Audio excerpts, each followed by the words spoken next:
इंदसदवंदियाणं तिहुगणहिदमधुरविसदवक्काणम् अन्तातीदगुणाणं नमो जिनाणं जिदभवाणं। कुंदकुंदाचार्य भगवान की जय। 85व्या संग्रहामध्ये गाथा नंबर 65 बघत होतो आपण. काय सांगितलं होतं?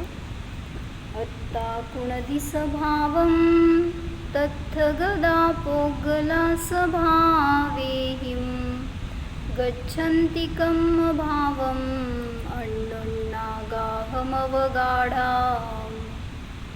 काय सांगितलं सांगा अर्थ रोहिणी काकी?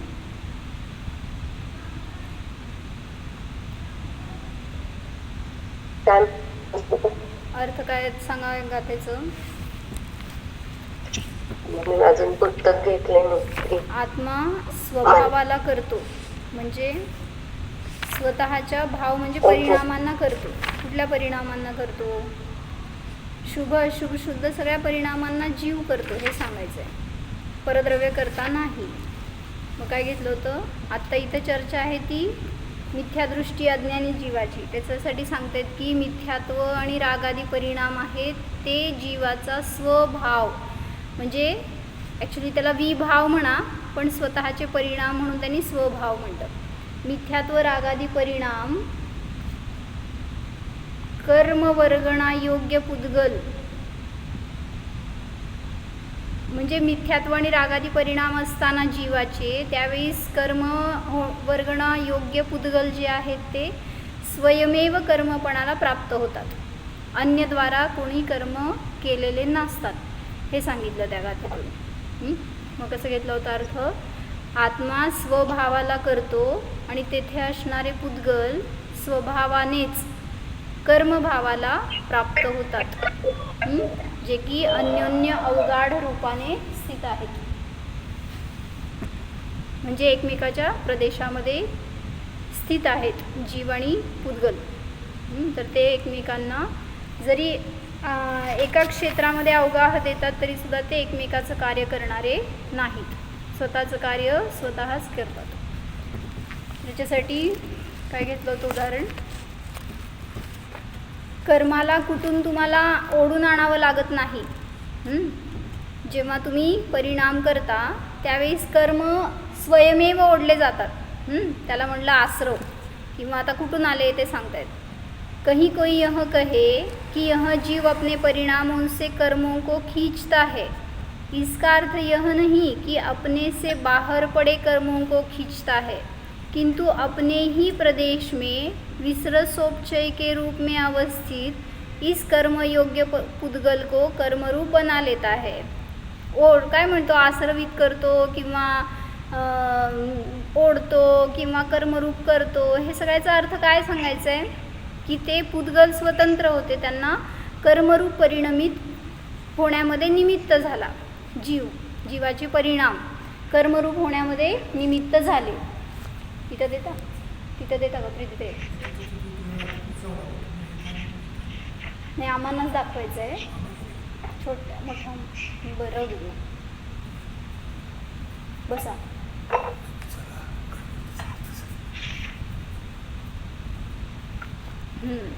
तर सांगतायत की आपल्यापासून बाहेर पडलेले जे कर्म आहेत त्यांना ओढत नाही, म्हणजे त्यांचा कर्मरूप परिणमन करत नाही.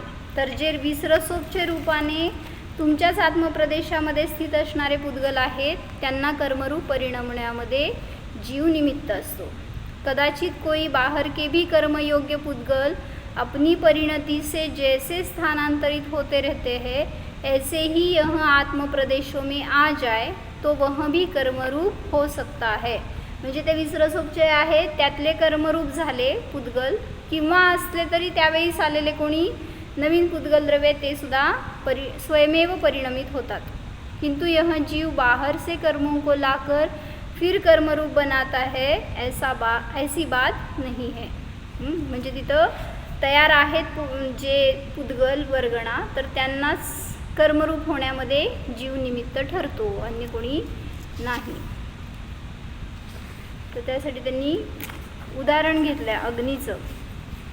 काय झालं, जीवानी काय म्हणायचं सॉरी, एका पातेल्यामध्ये पाणी घालून ठेवलं आणि त्याच्या घालून अग्नी लावली आपण, म्हणजे अग्नीवर पाणी गरम करायला ठेवलं. पाणी गरम झालं. सांगा, पाण्याला कोणी गरम केलं?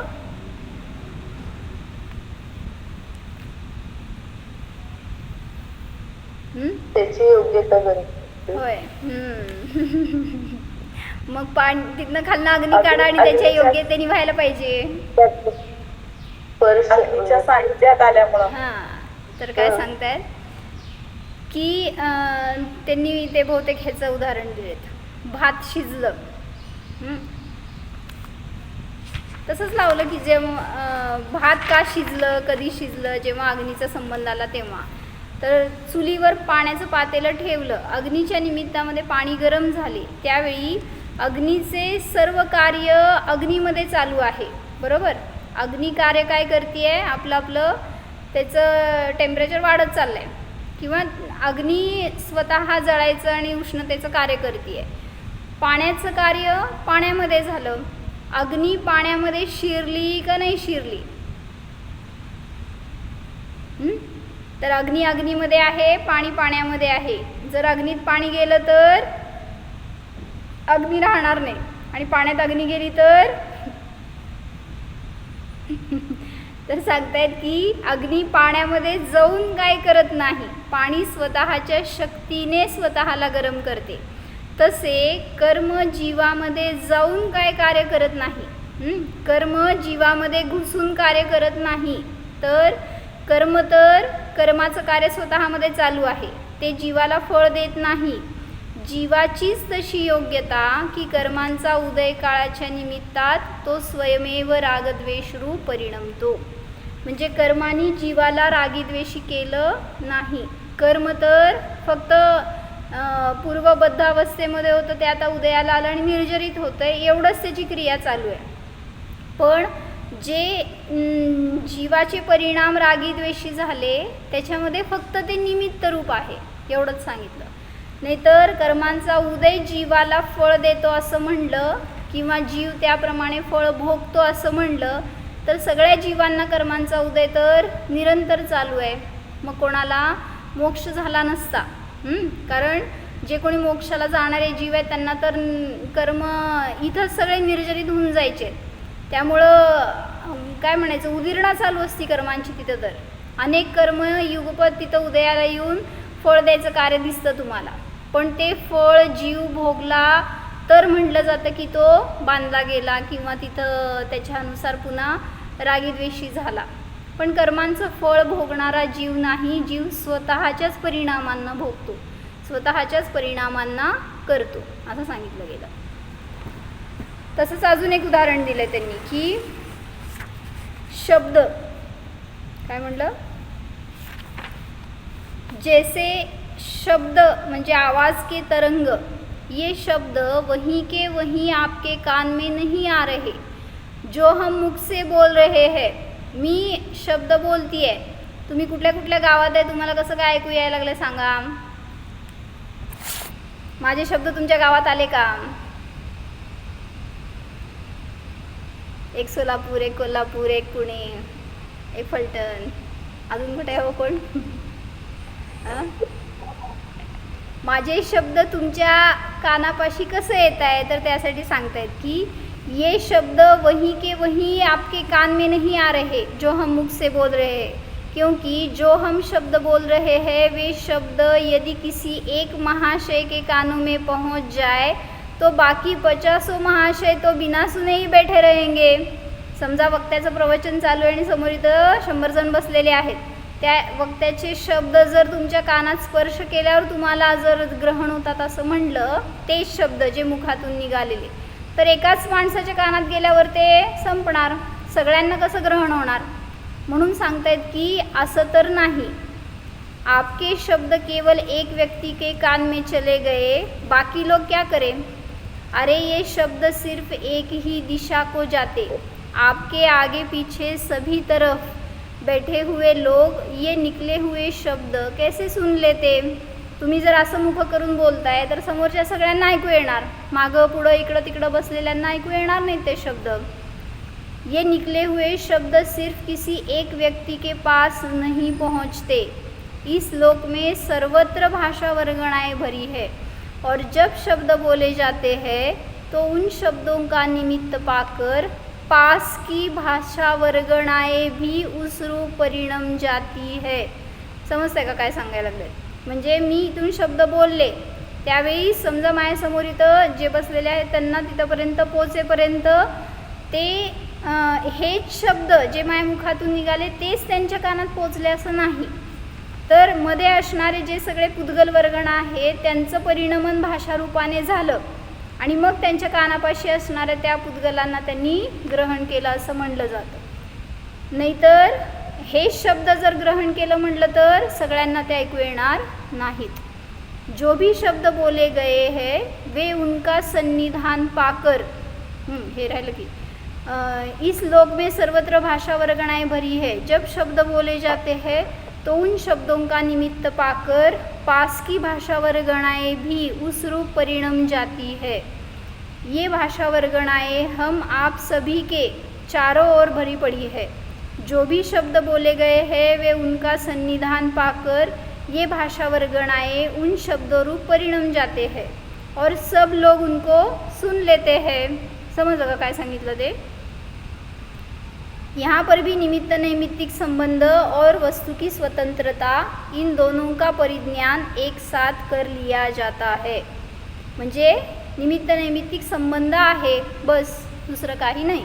जसं की तुमचे परिणाम व्हायला आणि ते पुद्गल तुमच्या ज्या आत्मप्रदेशामध्ये आहेत ते कर्मरूप व्हायला तुमचं फक्त निमित्त आहे.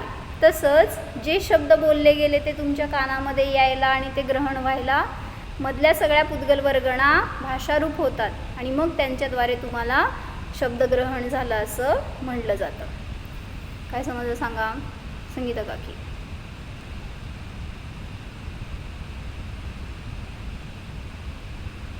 म्हणजे शब्द जे बोलले जातात ते शब्द आपल्यापर्यंत येत नाहीत. आम्हाला दृश्य पण दिसू दे की, आम्हाला दृश्य पण दिसू दे.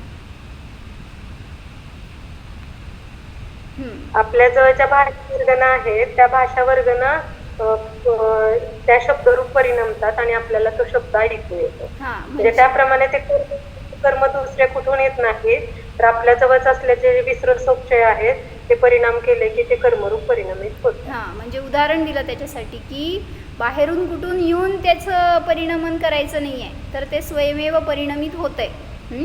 जसं की इथं शब्दांचा आघात झाला म्हणतात तर ते तिथं असणारे पुद्गल स्वतः भाषारूप झाले आणि मग तिथं एखाद्याला कानाला ऐकू येत नाही का बरं, मग तिथं भाषारूप झाले नाहीत का त्या वर्गणामधल्या.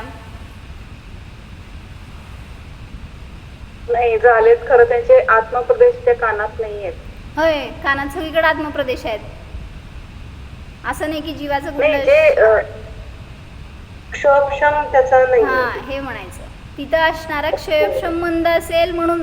जसं म्हणलं ना दृश्य दिसते तर एखाद्याला दिसते एखाद्याला दिसत नाही, तर तुमचा क्षयक्षम तिथं प्रकट झाला नाही आहे तसा.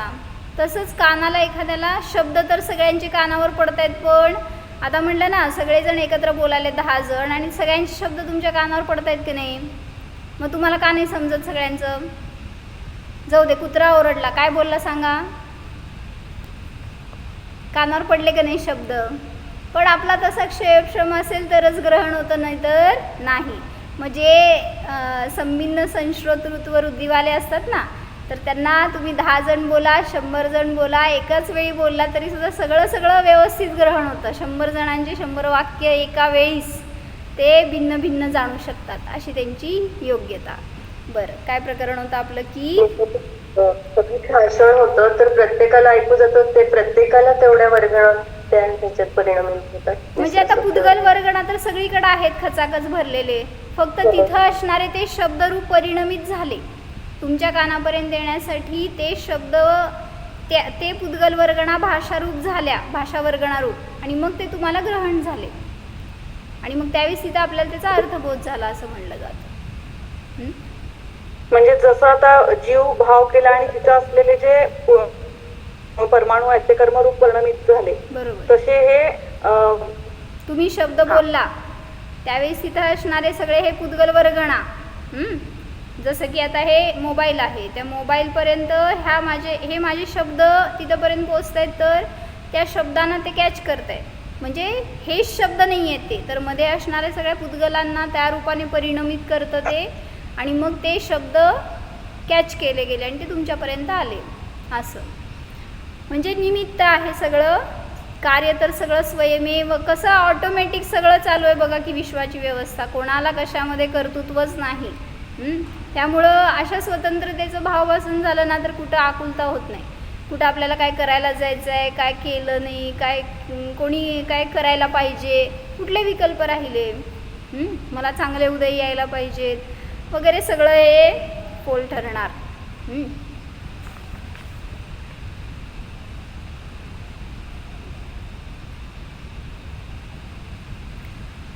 इसी सिद्धांत को प्रसंग में घटाते हुए बता रहे कि यह जीव तो अपने भावों का करता है और उस संबंध में आत्मा शरीर के ही अवगाह क्षेत्र में अवस्थित कार्मण वर्गणा के योग्य उद्गल स्कंद अपने ही उपादान कारण से कर्म पर्याय रूप परिणमन लेता है.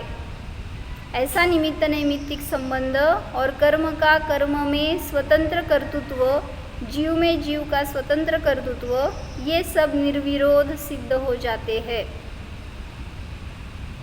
म्हणून जी काय तुम्ही शंका उठवली होती की आत्म्याचा करता कर्म आहे आणि कर्माचा करता आत्मा आहे किंवा कर्माचं फळ आत्मा भोगतो, हे सगळं निरसन झालं ह्याचं. म्हणजे कर्मांचा करता कर्म आहे, आत्म्याचा करता आत्मा आहे, कर्माचं फळ आत्मा भोगत नाही किंवा कर्म आत्म्याला फळ देत नाही. अजूनही त्यांनी अजून 2-3 गाथांमध्ये ह्याच्याच खुलासा रूपाने उत्तर देत आहेत. तिथंपर्यंत समजलं आहे?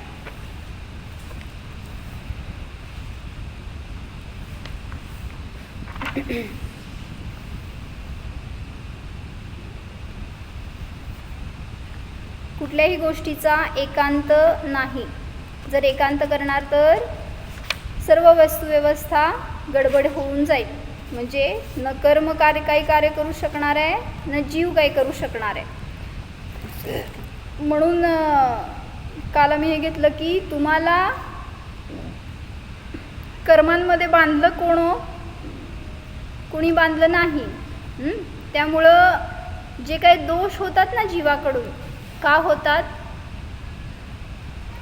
त्या दोषांच्या निमित्तात तुम्ही म्हणता आश्रव होतो, बंध होतो वगैरे. तर जे काही जीवाकडून दोष घडतात त्याच्या निमित्तात कर्मांचा आश्रव होतो आणि ते बांधले जातात. मग त्या दोषांचं नाश करायसाठी काय करायचं? म्हणजे या कर्मांचा नाश करायसाठी जीवाने काय करायचं? जीव तर कर्मांना स्वभावरूप परिणामित न झाल्यामुळे दोष झालेत, तर स्वभावामध्येच परिणामन करायचं. तर सांगतायत की जीव त्या कर्मांना थांबवणारा नाही किंवा घालवणारा नाही आहे. तुम्हाला करायचं आहे फक्त स्वतःमध्ये शुद्धीकरण करायचं आहे, स्वतःच्या पर्यायामध्ये. म्हणजेच बाहेर तिथं जी अशुद्धी आली आहे ती स्वयमेव निघून जाणार आहे. जसं ते कर्म स्वयमेव परिणमित झालेत तसंच ते कर्म स्वयमेव निर्जरित होणार. पण कसं? सहज भाव हे घेतलं होतं काल आम्ही संध्याकाळी की सहज भाव म्हणजे काय? शुद्धोपयोग. त्या सहज भावरूप काय होतं? सुनिर्मल तंदुलैही, सहज भाव सुनिर्मल तंदुलै सकल दोष विशाल विशोधनैही. तर संपूर्ण आपले जे काही आतापर्यंतचे झालेले दोष आहेत त्यांचं विशोधन करण्यासाठी, दोषांचं विशोधन म्हणा किंवा मग स्वभावाची प्राप्ती म्हणा. शोधन करणं म्हणजे काय? सर्च करणं म्हणता ना तुम्ही. मग त्यासाठी काल आम्ही घटवलं होतं की रिसर्च सेंटरमध्ये काय करता? तो रिसर्च करतो. शोधनचा अर्थ नाही, शोधनचा अर्थ हे पण होतंय ना की त्याला शुद्ध करायचं. तेच ना, मग शुद्ध करायचं म्हणजे कसं करायचं? तुम्ही तांदूळ निवडताय, त्याच्यामध्ये खडे दिसले, शोधला, काय केलं हो शोधन करून? त्याच्यात घालून ठेवायचं परत. म्हणजे दोष काढताना ते वेचताय कशासाठी खडे? त्याला शुद्ध करायसाठी. मग तसंच इथं पण सांगितलं की आपल्या स्वभावामध्ये तर दोष नाही आहे, पण जे काय पर्यायामध्ये दोष होत आहेत त्यांचं शोधन करा, हे दोष आहेत ह्याचा निर्णय करा, तर त्याला तुम्ही दूर करू शकणार. म्हणून सांगतायत की ते शोधन करण्यासाठी जिनमंदिर हे एक रिसर्च सेंटर आहे. म्हणजे जेव्हा आपण भगवंतांचं दर्शन करतो, त्यांच्याकडं पाहतो, त्यावेळेस आपल्याला समजतं की हे रूप खरं रूप आहे आपलं, ते शुद्ध रूप आहे. आणि मग त्याच्यामध्ये जी काय अशुद्धी मिसळली, ते दोष आहेत, त्याचं शोधन करून त्याला दूर करण्याचा प्रयत्न केला जाणार. म्हणजे म्हणून म्हटलं की स्वभावाचा सर्च करायचं आहे म्हणा, किंवा त्या दोषाचं शुद्धीकरण करायचं आहे म्हणा, ह्या सगळ्याचं कार्य होतं जिनेंद्र दर्शनाच्या निमित्तात. म्हणून तिथं जिन भगवंतांचं दर्शन हे आपल्याला आपल्या स्वभावापर्यंत जाण्यासाठी मदत करणारं असतं. म्हणून त्याला म्हटलं एक रिसर्च अँड डेव्हलपमेंट सेंटर आहे जिनमंदिर हे, किंवा तुमची शुद्धोपयोगाची पर्याय ही सुद्धा तुमचं प्युरिफिकेशन करण्याचं कार्य करते, शुद्धीकरण करण्याचं कार्य करते. म्हणून त्याचा स्वभावाचा आश्रय घ्या तर बहिरंगामध्ये दोष राहणार नाहीत. आणि म्हणून सांगितलं हे कर्मसुद्धा जे आलेले स्वतः आलेले आहेत ते स्वतः निघून जातील, त्यांना आपल्याला घालवावं लागणार नाही. रावण दोषी होता का नाही हो? रावण दोषी होता का नाही? का गांधी होता? रावण दोषी होता ना. तर सांगितलं की त्यांनी केलेले, ॲक्च्युली रावणामध्ये पण खूप शक्ती होती. म्हणजे मी आता एक ऐकलं होतं बरं का, त्याच्यावर किती हे बसतंय बघू आपण, की शक्तीची तुलना करण्यासाठी सांगितलं की रावणसुद्धा अर्धचक्री होता, त्याची पण शक्ती खूप होती, बलाढ्य होता. पण त्यांनी त्याच्या शक्तीचा वापर योग्य केला नाही. त्याच्या शक्तीने त्यांनी काय केलं, अनेक देवांना काय म्हणलं ते, आता गीता पुराणमध्ये वगैरे असं त्यांनी करतात कथन की त्या देवलोकांना त्यांनी बांधून ठेवलं, त्यांना बंदी केलं वगैरे असं, आणि सीतेला त्यांनी हरण करण्यासाठी आपल्या शक्तीचा उपयोग केला. त्यामुळं त्याचं लौकिकामध्ये सगळ्यांनी त्याची निंदा केली. आणि तेच म्हणले राम होते तर रामाची पण शक्ती अधिक, तद्भव मोक्षगामी जीव म्हटल्यावर वज्रऋषभनाचं सहनन काय कमी नव्हती त्या शरीराच्या शक्तीमध्ये. मग त्यांनी शक्तीचा वापर काय केला, योग्य केला. त्याच्या निमित्तामध्ये तो तर त्या शरीराला सोडून मुक्त झाला राम, पण त्याच्या त्या आयुष्यभरातल्या कर्तृत्वाच्या निमित्तात त्याचं सगळीकडं गुणगान झालं, स्तुती प्रशंसा झाली, त्याची मंदिरं बनवली गेली सगळीकडं. पण रावणाचं मंदिर का नाही हो कुठं?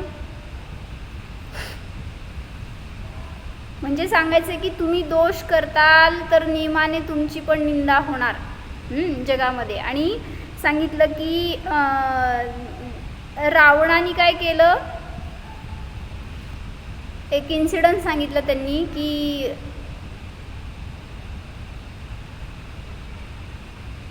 मंदोदरी होती ना, तर मंदोदरीने रामाला बघितलं नव्हतं. आणि जेव्हा रावणाचा अंत झाला त्यावेळेस ती राम लक्ष्मण कोण आहेत ज्यांनी की रावणाला मारलं, मग ते कोण आहेत असं बघायची तिला उत्सुकता झाली. म्हणून म्हणे ती गेली रावणाला बघायसाठी. तर रावण जिथं रामाला बघायसाठी, आणि राम जिथं बसले होते तिथं पाठमोरे होते, म्हणजे त्यांचा चेहरा दुसरीकडे होता आणि ही मागून प्रवेश केली तिथं. तर त्यामुळं त्यांचा चेहरा दिसू शकला नाही तिला.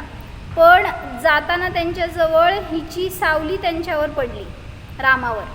आता हे माहीत नाही मला, गीतामध्ये वगैरे असा आलेला असा उल्लेख असेल बरं का, अन्य पुराणांमध्ये वगैरे कुठं त्यांनी रामायणचं कथन घेतात तिथं.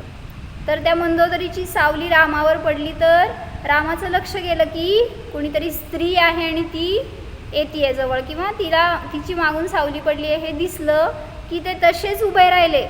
हात जोडून त्यांनी एक वाक्य बोलले, काय, हे माते कोण आहेस, कुठून आलीस आणि इथं येण्याचं प्रयोजन काय. एवढंच एक वाक्य हात जोडून विनयाने त्यांनी तिला न पाहताच बोलले. आणि एवढ्या वाक्यावरून तिची परीक्षा झाली. मंदोदरी काय म्हणाली? ती म्हणाली की मला उत्सुकता झाली होती की कोण आहे ते रावणाला मारणारे, हे मला बघायचं होतं. रावणाचा अंत कोणाच्या निमित्तात झाला आहे म्हणून मी इथं आले. मग त्यावेळेस ती म्हणती की मला तुम्हाला विचारायची पण आवश्यकता नाही पडली, मला माझ्या प्रश्नाचं उत्तर मिळालं. कारण म्हणले जी साध्या वेशामध्ये राहणारी सीता होती, जिचं की सुंदर रूप होतं, पण बहिरंगामध्ये कशाची आसक्ती नाही, उलट भक्ती ध्यान ज्ञानामध्ये लीन असणारी अशी ती सीता, तिच्यावर चुकीची दृष्टी टाकणारा रावण कुठं, आणि परस्त्री असताना सुद्धा तिच्या सावलीपासून दूर राहणारा असा आणि विनयाने तिच्याशी आदरपूर्वक बोलणारा राम कुठं. असं मला दोघांच्या मध्ये तफावत कळाली तर मला माझ्या प्रश्नाचं उत्तर मिळालं. म्हणजे म्हणायचे की दोष सगळ्याकडून होतात, पण त्या दोषाचं शुद्धीकरण करायचं तर आपल्याला स्वतःला आपले दोष पाहायला पाहिजेत. आपण दोष ग्राहक बनतो दुसऱ्याचे दोष पाहण्यासाठी. स्वतःचे दोष पहा आणि त्याचं शुद्धीकरण करायचं तर त्याच्यासाठी शुद्धोपयोगाचा अवलंबन आहे. म्हणून आपल्याला आपलं शुद्धीकरण करायचं आहे, दुसऱ्याचं नाही. जर तुम्ही कोणाला दोष सांगायला गेलात तर नसलेले दोष सुद्धा तुम्हाला ऐकावे लागतील तुमचे. कारण आजपर्यंत कोणी न बोललेले दोष तुम्हाला त्याच वेळी सांगतात ते, जेव्हा तुम्ही त्यांना पॉइंट आउट करून देता. तुमचा उद्देश जर असा असेल की त्यांची सुधारणा व्हावी, त्यांच्याबद्दल काय जर द्वेष नसेल, समता असेल, तर तुम्हाला फरक नाही पडणार. पण जर तुम्ही असं म्हणलात की तुमचे असे दोष घडले होते, तर तो म्हणणार तुझे तर ह्याच्यापेक्षा जास्त दोष घडले होते. त्यावेळेस तुम्ही काय म्हणणार हो? म्हणजे स्थिर असाल तर त्याच्यातून बाहेर पडतो. म्हणून सगळ्याचं तात्पर्य एवढं होतं की दोषांना जर आपल्या नष्ट करायचं तर आपलं विशोधन करा, आपलं शुद्धीकरण करा. त्याच्या निमित्तामध्ये म्हणजे त्याच्यासाठी निमित्त आहेत जिन भगवान, सिद्ध भगवान किंवा आपला सिद्ध स्वभाव. त्याला जाणलं असताना सगळ्या दोषांचा, सगळ्या कर्मांचा नाश होतो. म्हणजे तुम्ही फक्त करायचे पुरुषार्थ तुमच्यामध्ये, ते कर्म स्वयमेव बंधातून मुक्त होणार आणि ते आपल्या शुद्ध स्वभावाला प्राप्त होतील किंवा स्वतंत्र होतील ते कर्म सुद्धा. काय म्हणताय? दीदी, रावणाचं असं पण येतं पद्मपुराणमध्ये की एक विद्याधरीण होती आणि ती रावणावरती आसक्त झाली होती. ती स्वतःहून त्याला समर्पित व्हायला आली होती, पण त्यांनी तिला बोध देऊन पाठवलं परत. म्हणजे असं नव्हतं की तो स्त्री लंपट वगैरे असं म्हणतात ना, असं नव्हतं रावणाचं. उलट त्याचं हे पण म्हणून तर जैन रामायणामध्ये पण खूप चांगलं सांगितलंय वर्णन रावणाचं. रावणासारखी भक्ती कोणाची नव्हती. एवढा सुंदर जिनेंद्र भक्त होता तो, आणि त्यांनी त्याचं काय म्हणायचं तन मन धनाचा सगळ्याचा वापर तो धर्म प्रभावनेसाठी तो भरपूर करायचा. त्याच्या घरामध्ये सुद्धा इवन सांगितलं शांतीनाथ भगवंतांचं प्रचंड विशाल मंदिर होतं, जी गृहचैत्यालय होतं. आणि तो इवन पर्वतिथींमध्ये वगैरे सुद्धा असं विधान ध्यान ह्याच्यासाठी म्हणून अनुष्ठान रूपाने बसायचा. म्हणजे असं शेवटी खरं रूप आहे ते जैन रामायणामध्ये समजतं. बाहेर तर सगळं त्याला विद्रूप करून टाकले. फक्त एका त्या काय म्हणायचं एके ठिकाणी पाय घसरला तर फक्त ते पण त्यांनी सांगितलं एवढं तर मान्य करायला पाहिजे ज्यांनी त्याला दोष देतात की जर तो इच्छित असला तर त्या सीतेला त्यांनी स्पर्श करू शकला असता, पण त्यांनी केलं नाही. म्हणजेच काय, त्याच्यामध्ये गुण पण होतेच, सर्वथा दोषीच होता असं नाही. ठीक आहे, दृष्टी चुकली त्याची, पण तरी सुद्धा नियमामध्ये बद्ध असल्या कारणाने तो त्याचं पालन करण्यामध्ये तत्पर राहिला आणि म्हणून सीता पण शीलवान राहू शकली. तो भक्ती करताना पण म्हणजे ते दिले नाहीत काय, नस आपली तारेची म्हणजे विणाचे तार तुटल्यानंतर ते नस कापून विणाची तार बनवताय आणि मग भक्ती करताय, असं करा बघू. तुमची भक्ती कुठे लागायची त्याच्यासमोर? काय म्हणताय भाभी? आणि ते जे तुम्ही लोकांचं म्हणलं होतं देववांमध्ये त्यांनी आक्रमण केलं, त्यांना बांधलं वगैरे, तर आपल्यामध्ये तो इंद्र म्हणून त्याचं नाव होतं आणि तो स्वतःला इंद्रासारखं समजून कुबेर वगैरे असं तरी 4 ठेवले होते. असे म्हणतात ते 4 ते सोम कुबेर अशी 4 आहेत त्याची, लोकपाल आहे तसं ठेवलं होतं. आणि त्यामुळे ते तसं म्हटलं गेलं. पण ऍक्च्युअली देव लोक त्यात पण हल्ला करू शकत नाही असते, तिला पकडू शकत ते काही नाही. फक्त इथलाच तो इंद्र होता तसं वर्णन आहे. हा म्हणजे तेच की असं ते बाहेर विद्यार्थी गीतेमध्ये वगैरे त्यांनी पुराणांमध्ये तशा म्हणजे जैन रामायणामध्ये नाही तर अन्य रामायण जे काही हिंदू लोकांचं सांगतात ते त्याच्यामध्ये त्यांनी असं उल्लेख घेतला की असुर म्हणला जात होता ना रावण म्हणजे, आणि मग त्यांनी सुरांवर आक्रमण केलं किंवा त्यांना बंदी बनवलं असं वगैरे त्यांनी ते त्यांच्या कथेमध्ये सांगतात. म्हणजे कशासाठी सांगितलं? कथा ऐकायसाठी नाही, त्याच्यासाठी तुम्हाला तुमच्या दोषाचं शोधन करायचंय आणि त्याच्यापासून मुक्त व्हायचंय तर तुम्हाला स्वतःमध्ये पुरुषार्थ करावा लागेल. अन्यथा त्या कर्मांना पण काढून टाकायचा प्रयत्न करू नका. कर्म तर स्वयमेव निघून जाणार आहेत, त्याचं परिणमन त्याच्यामध्ये स्वतंत्रतेने होणार आहे. तुम्हाला करायचंय कुठं कार्य, जे काय उपयोग भरकटतोय ना सगळ्यामध्ये, आणि उदय भयंकर असतात बरं का कर्मांचे, पण ते उदय तुम्हाला किती चलित करू शकतात, त्यांच्यात किती शक्ती, हे शास्त्र समोर बसल्यावर वाटतंय बरं का तुम्हाला की बरोबर आहे, हे सगळं चांगलं आहे किंवा आत्म्यामध्ये शक्ती आहे. पण उदयामध्ये तुम्ही काय करता हो? जसं म्हणलं की आपण अनित्य शरण भावनेमध्ये काय सांगतो? संसार अनित्य आहे, कोणी जगामध्ये शरण नाही.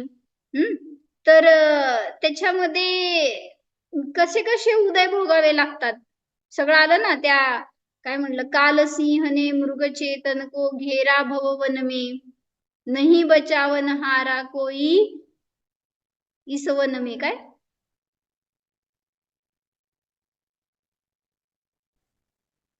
म्हणजे तिथं जीवाला त्या सिंहानी पकडले, कुठल्या काल सिंहानी, आणि जसं त्या हरिणाच्या बाळाला जर त्या सिंहानी पकडलं तर त्या तावडीतनं कोण वाचवू शकणार? ती शरण नाही.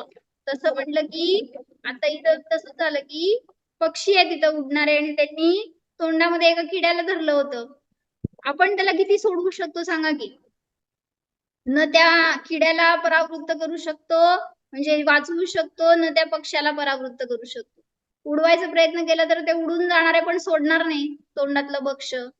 म्हणजे असं किती क्षणिक आहे जीवन, किंवा काय असे दोष केलेत आपण की ज्याच्या निमित्तामध्ये अशी पर्याय मिळणार, असं काहीतरी उदय भोगावे लागणार. म्हणून मला आज सकाळी असा प्रश्न आला होता की अनित्य भावना आणि अशरण भावना दोन्ही पण समान सांगते ना. अनित्य भावना म्हणजे काय? सगळं जगामध्ये सगळं अनित्य आहे, क्षणिक आहे. आणि अशरण भावना काय सांगते हो? कोणी शरण नाही, जगात कोणी शरण नाही. मग काय फरक झाला हो दोन्ही मध्ये?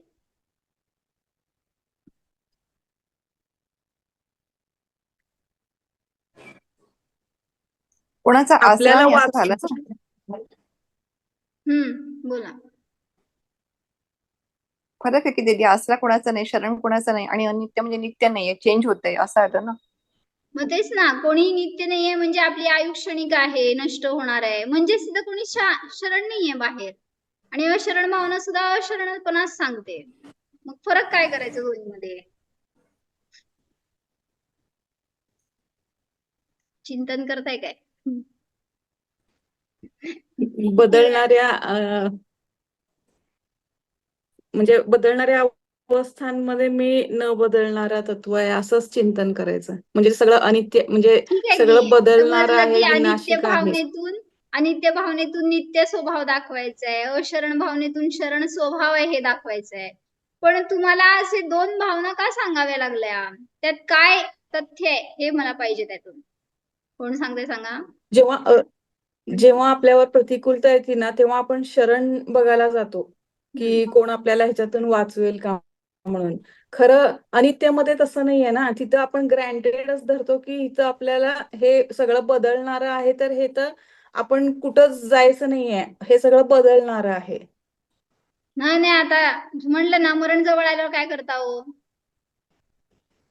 आयु संपत म्हणे आली. मंत्र तंत्र बहु होई, मरते बचाव न कोई. मग तसंच आयु सुद्धा क्षणिक आहे, अनित्य आहे. मग तिथं पण तुम्हाला कोण नित्य बनवणार नाही. वाचवणार.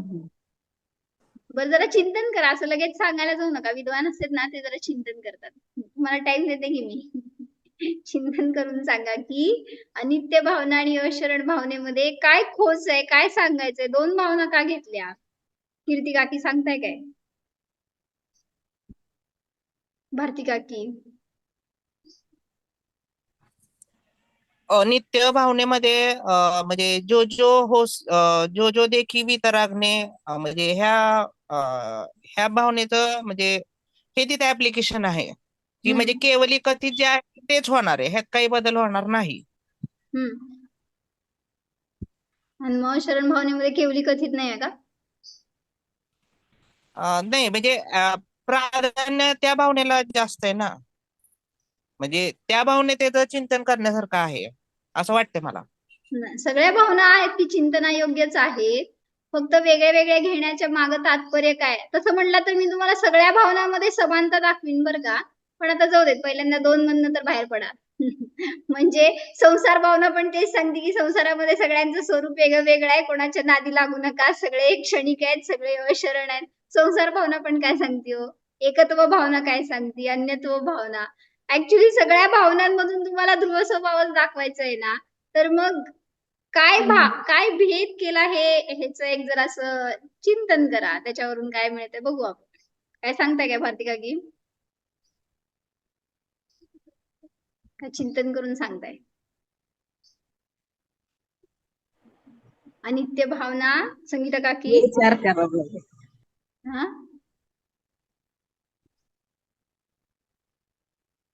बरं, चिंतन करा आणि उद्या सांगा. हम्म.